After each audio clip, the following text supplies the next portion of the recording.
इयत्ता 6वीच्या विद्यार्थ्यांचे educational study या यूट्यूब चॅनलवर स्वागत. आज आपण सामान्य विज्ञान या विषयाचा natural resources air water land हे जे प्रकरण आहे त्याचा पार्ट 7 अभ्यासणार आहोत. मागील तासाला आपण पार्ट 6 अभ्यासलेला होता. या भागामध्ये आपण जी काही सॉईल आहे किंवा माती आहे त्या मातीची आणखी माहिती या ठिकाणी आपण घेणार आहोत. मागील तासाला आपण प्रोसेस ऑफ सॉईल फॉर्मेशन हा पॉईंट आपण अभ्यासलेला होता. आज आपण या ठिकाणी आणखी थोडक्यात माहिती सॉईलविषयी अभ्यासणार आहोत. Soil can get destroyed in a short period due to floods, storm, human activities such as mining. पहा, या ठिकाणी सॉईल कॅन गेट डिस्ट्रॉईड म्हणजेच माती ही नष्ट होते. कशामुळं? इन अ शॉर्ट पिरियड म्हणजे अगदी थोड्याच वेळामध्ये. कशामुळे? ड्यू टू फ्लूड्स म्हणजेच महापूर, स्टॉर्म म्हणजेच वादळ, ह्युमन ॲक्टिव्हिटीज म्हणजेच काही मानवी कृती, सच ॲज मायनिंग म्हणजे खाणकामासारख्या जे काही मानवी कृती आहेत त्यांच्यामुळं किंवा महापूर आल्यामुळं किंवा वादळ वाहल्यामुळं किंवा वादळी वाऱ्यांमुळं मातीची मोठ्या प्रमाणामध्ये नासाडी होत असते. That is why it is necessary to conserve soil and to prevent erosion of land. म्हणजे या ठिकाणी म्हणूनच काय केलं पाहिजे? It is necessary to conserve soil म्हणजे ही जी माती आहे त्या मातीचं संधारण किंवा मृदा संधारण करणं आवश्यक आहे. And to prevent erosion of land आणि जमीन जी आहे या जमिनीची धूप थांबविण्यासाठी प्रयत्न केले पाहिजेत. The best remedy for this is to increase the green cover of the land.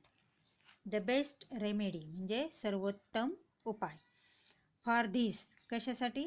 To prevent erosion and to conserve soil. याच्यासाठी काय आहे? This is best remedy for this is to increase the green cover of the land. म्हणजेच जमिनीवर असणारं जे काही आच्छादन आहे किंवा हिरव्या वनस्पतींचं जे आच्छादन आहे ते वाढवलं पाहिजे. म्हणजे थोडक्यात या ठिकाणी झाडे झुडपे लावली पाहिजेत आणि म्हणूनच या ठिकाणी मोठ्या प्रमाणावर गवत, झाडे आणि झुडपे यांचं प्रमाण वाढवल्याच्या नंतर जमीन ही कायम आच्छादलेली राहील आणि त्यामुळं जमिनीची धूप कमी होण्यास मदत होईल. Erosion of land is reduce if grass, trees and bushes are grown in it. Reduce म्हणजे कमी करणे. एरोजन ऑफ लँड म्हणजे जमिनीची धूप कशामुळे कमी होईल? Grass, trees and bushes. Grass म्हणजे गवत, ट्रीज म्हणजे झाडे, बुशेस म्हणजे झुडपे हे जमिनीवर वाढवल्याच्या नंतर जमिनीची धूप ही कमी होईल. Obtain specimens of soil from various places in your surrounding. आता या ठिकाणी एक छोटीशी कृती करायला सांगितलेली आहे पहा.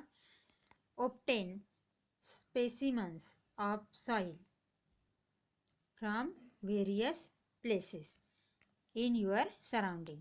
म्हणजे तुम्ही ज्या परिसरामध्ये राहता त्या परिसरामध्ये असणारी जी माती आहे त्या मातीचं वेगवेगळ्या ठिकाणावरून आपल्याला नमुने या ठिकाणी गोळा करायचे आहेत. म्हणजे थोडक्यात एक एक मूठ माती ही प्रत्येक ठिकाणाहून आपल्याला आणायची आहे. मग कोणकोणती ठिकाणं आहेत ती? Such as your on yard म्हणजे तुमचं स्वतःचं अंगण, अ गार्डन म्हणजेच बाग, हिल म्हणजे टेकडी किंवा डोंगर, रिव्हर बँक्स म्हणजेच नदीचा काठ, त्यानंतर फील्ड म्हणजे शेती किंवा शेतामध्ये असणारी माती. अँड रॉकी ग्राउंड, आणि ज्या ठिकाणी खडकाळ जमीन आहे त्या ठिकाणाहून सुद्धा मातीचे नमुने या ठिकाणी गोळा करायचे आहेत. Note the differences in the specimens with respect to color, feel, texture and size of the particles. आणि काय करायचं आहे, हे जे नमुने आहे, स्पेसिमन्स म्हणजे नमुने, हे नमुने गोळा करून त्यांच्यामध्ये असणारे जे फरक आहेत ते फरक आपल्याला नोट डाऊन करायचे आहेत. म्हणजेच प्रत्येक मातीमध्ये, म्हणजे कोणकोणती माती, यार्डमध्ये असणारी, त्यानंतर गार्डनमध्ये असणारी, त्यानंतर रिव्हर बँकमध्ये म्हणजेच नदीच्या किनारी असणारी माती, शेतामध्ये असणारी माती किंवा डोंगरावरून आणली जाणारी माती, या प्रत्येकामध्ये असणारा जो फरक आहे तो आपल्याला या ठिकाणी नोट डाऊन करायचा आहे. कशाच्या आधारे? विथ रिस्पेक्ट टू कलर, कलरच्या आधारे. म्हणजेच कलरमध्ये काय डिफरन्स आहे किंवा रंगामध्ये काय डिफरन्स आहे हे आपल्याला या ठिकाणी नोंद करायची आहे. त्यानंतर फील म्हणजे त्याचा स्पर्श, त्यानंतर टेक्स्चर म्हणजे तिचा पोत, and the size of the particle आणि कणांचा आकार, या सर्वांवर या ठिकाणी या सर्वांच्या आधारे आपल्याला हे जे काही निरीक्षण आहे हे निरीक्षण आपल्याला नोंदवायचं आहे. आणखी पुढचा पॉइंट पहा. डू यू नो, पहा, humus is the layer form on soil due to the decomposition of dead plants and animals by microbes. Humus, humus म्हणजेच कुथित मृदा, मागेच सांगितलं.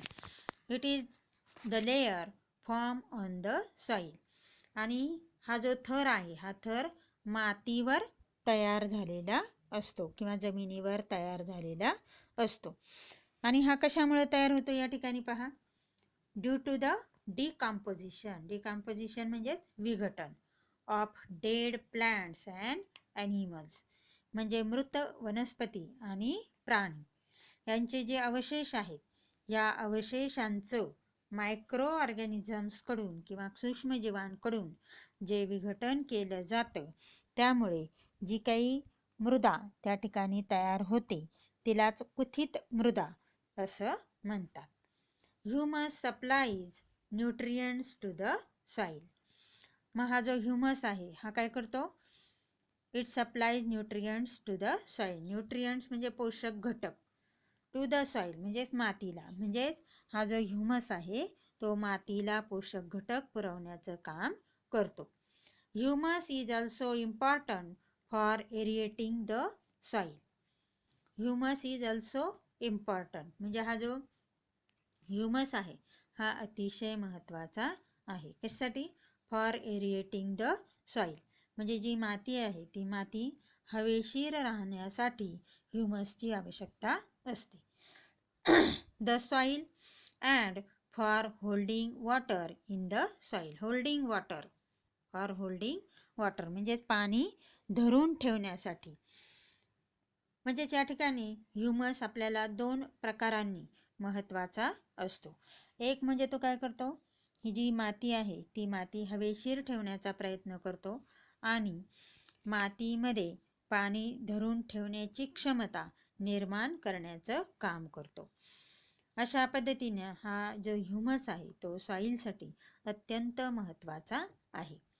The proportion of humus in the upper layer of good fertile soil is about 33% to 50%. The proportion, proportion म्हणजे प्रमाण, of humus म्हणजे ह्युमसचं प्रमाण, कुठे? in the upper layer, upper layer म्हणजे वरचा थर, of good fertile soil. good fertile soil म्हणजेच काय? fertile soil म्हणजे सुपीक माती, म्हणजे जी काही सुपीक माती आहे त्या मातीमध्ये जो वरचा जो थर आहे ह्युमसचा तो साधारणपणे 33% ते 50% इतका असतो.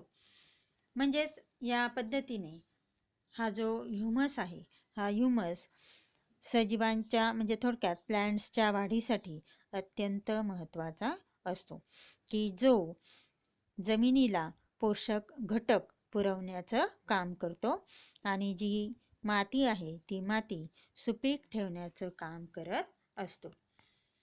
आता पुढचा पॉइंट आहे पहा.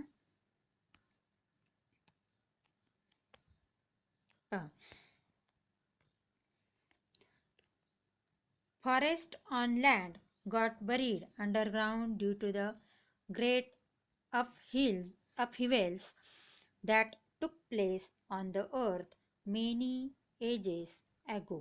पहा या ठिकाणी काय म्हटले, forest on the land got buried, म्हणजेच जमिनीवर जी काही जंगलं आहेत ती काय झालेली आहेत, गॉट बरीड. बरीड म्हणजेच गाडली जाणे. अंडरग्राउंड म्हणजेच भूगर्भामध्ये गाडली गेलेली आहेत. कशामुळे, ड्यू टू ग्रेट अपहेवल्स. ग्रेट अपहेवल्स म्हणजेच काय, प्रचंड प्रमाणावर होणारी उलथापालट. अपहेवल्स म्हणजे उलथापालट. दॅट टूक प्लेस, जी घडून येते, ऑन द अर्थ म्हणजेच पृथ्वीवर, मेनी एजेस ॲगो, म्हणजे अगदी खूप वर्षांपूर्वी जी काय पृथ्वीवर जी काही उलथापालट झालेली आहे त्याच्यामुळं जमिनीवर असणारी जी जंगलं आहेत ही जंगलं पृथ्वीच्या गर्भामध्ये गाडली गेलेली आहेत. After that the process of formation of fossil fuels from the remains of living things टूक प्लेस अंडरग्राउंड. आणि त्यानंतर काय झालेलं आहे, the process of formation of fossil fuels. Fossil fuel म्हणजे जीवाश्म इंधन.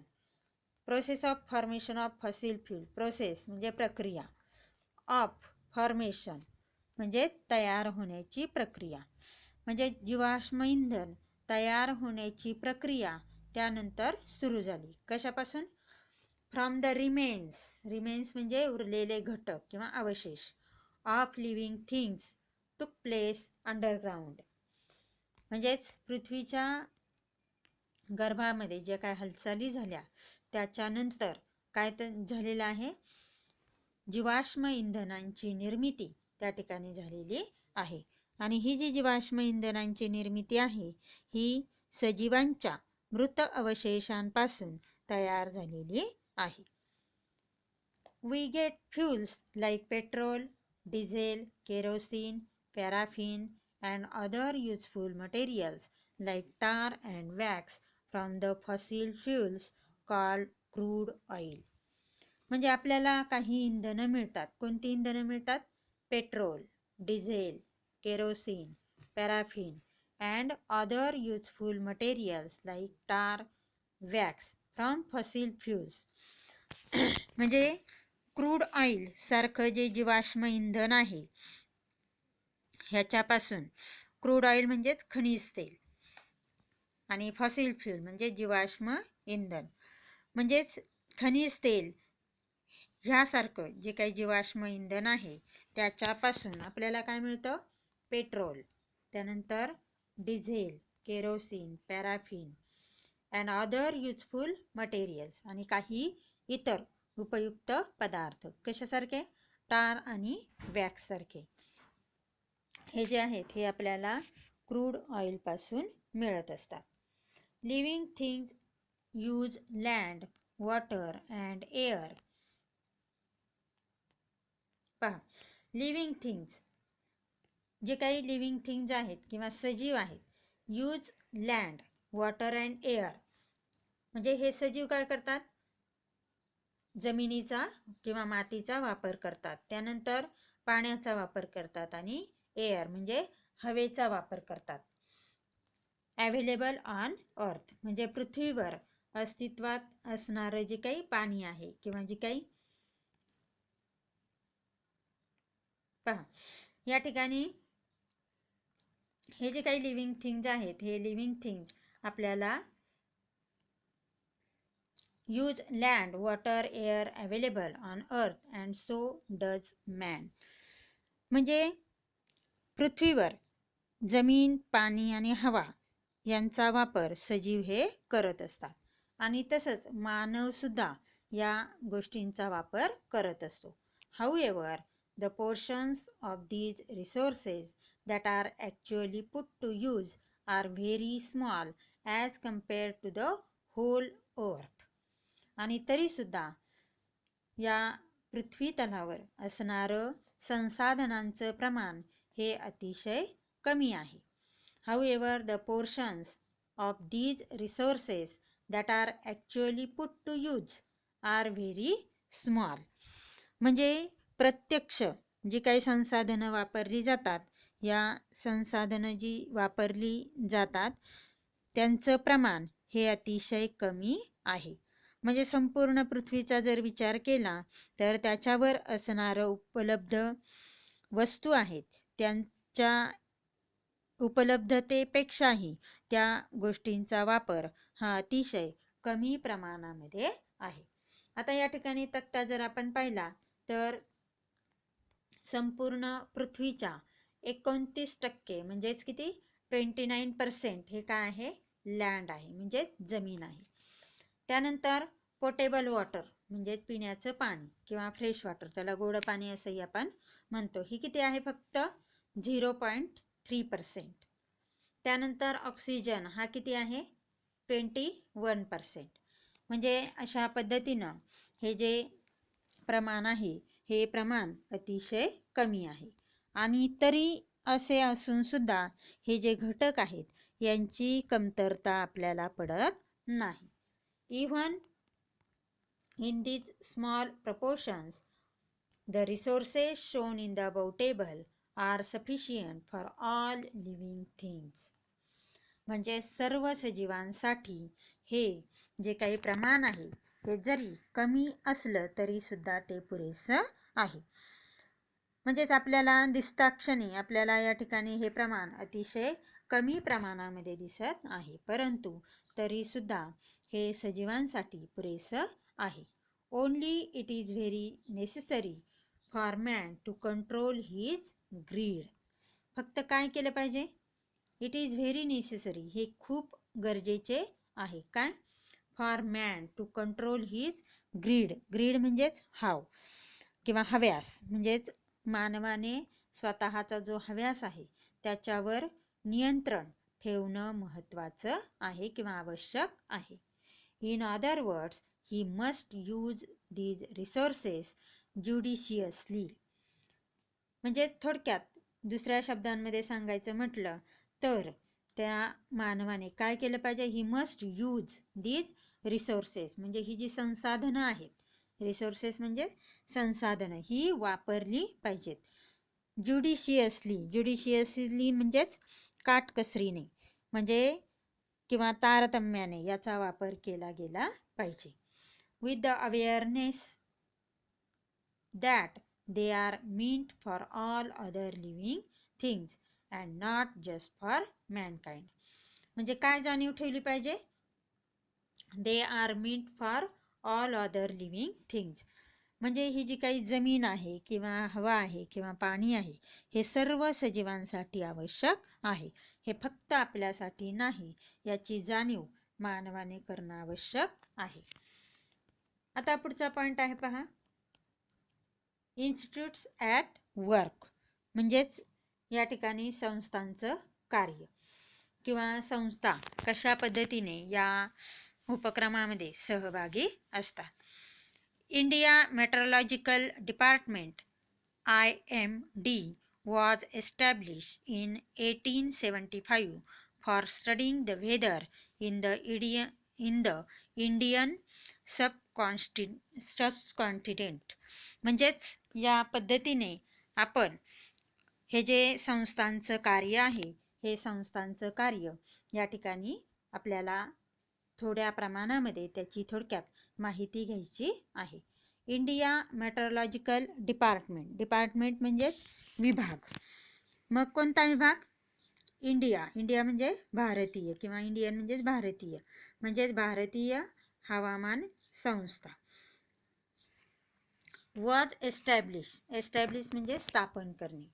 इन 1875 म्हणजे ही कधी स्थापन केली गेली, 1875 मध्ये. फॉर स्टडिंग द वेदर, कशासाठी, फॉर स्टडिंग वेदर. वेदर म्हणजे हवामान. In the Indian sub continent, म्हणजेच या ठिकाणी इंडियन म्हणजेच भारतीय, सब कॉन्टिनेंट म्हणजेच उपखंड. म्हणजे थोडक्यात भारतीय उपखंडाच्या हवामानाचा अभ्यास करण्यासाठी भारतीय हवामानशास्त्र संस्था ही 1875 मध्ये स्थापन करण्यात आली. आता या ठिकाणी पहा, सब कॉन्टिनेंट म्हणजेच उपखंड, इंडियन म्हणजेच भारतीय. त्यानंतर मेटरोलॉजिकल. मेटरोलॉजिकल म्हणजेच हवामानशास्त्र. डिपार्टमेंट म्हणजेच विभाग. अशा पद्धतीनं या ठिकाणी जर आपण पाहिलं तर भारतीय उपखंडाच्या हवामानाचा अभ्यास करण्यासाठी भारतीय हवामानशास्त्र संस्था ही 1875 मध्ये स्थापन करण्यात आली. The main function of this institute. Main function म्हणजेच मुख्य कार्य. Main function of this institute म्हणजे ही जी संस्था आहे तिचं महत्त्वाचं कार्य काय आहे? To observe the weather. Observe म्हणजे निरीक्षण करणे. वेदर म्हणजेच हवामान, म्हणजेच हवामानाचं निरीक्षण करणे. And to make weather forecast. Forecast म्हणजेच अंदाज. वेदर फोरकास्ट म्हणजेच हवामानाचा अंदाज वर्तवणे. म्हणजेच ही जी संस्था आहे याचं सर्वात महत्त्वाचं काम काय आहे? टू ऑब्झर्व द वेदर म्हणजेच हवामानाचे निरीक्षण करणे. And to make weather forecast आणि हवामानाचा अंदाज वर्तवणे. This institute also conduct research related to changes in weather, makes forecast about rains and studies the developments related to global warming. This institute also conduct. मग ही जी संस्था आहे ती आणखी काय करते?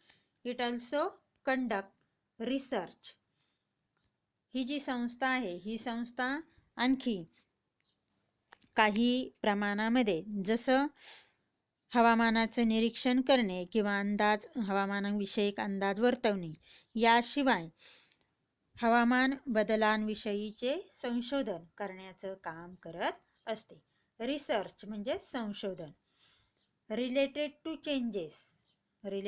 चेंजेस इन वेदर म्हणजे हवामानामध्ये होणारे बदल.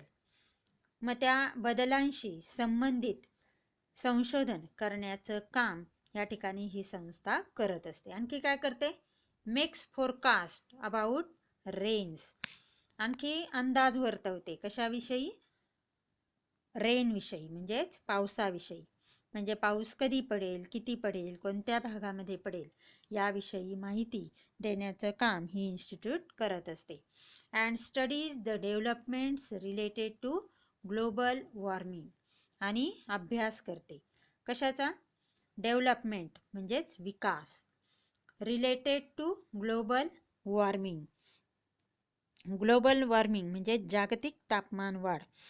म्हणजे थोडक्यात पर्जन्याचे अंदाज किंवा पावसाविषयीचे अंदाज आणि जागतिक तापमानवाढीबाबतचे निरीक्षण इत्यादी कामे सुद्धा या संस्थेमध्ये केली जातात. आणि अशा पद्धतीनं हे जे संस्थांचं कार्य आहे हे या ठिकाणी चालू असतं. अशा पद्धतीने हे जे प्रकरण आहे हे आपण या ठिकाणी संपवलेलं आहे.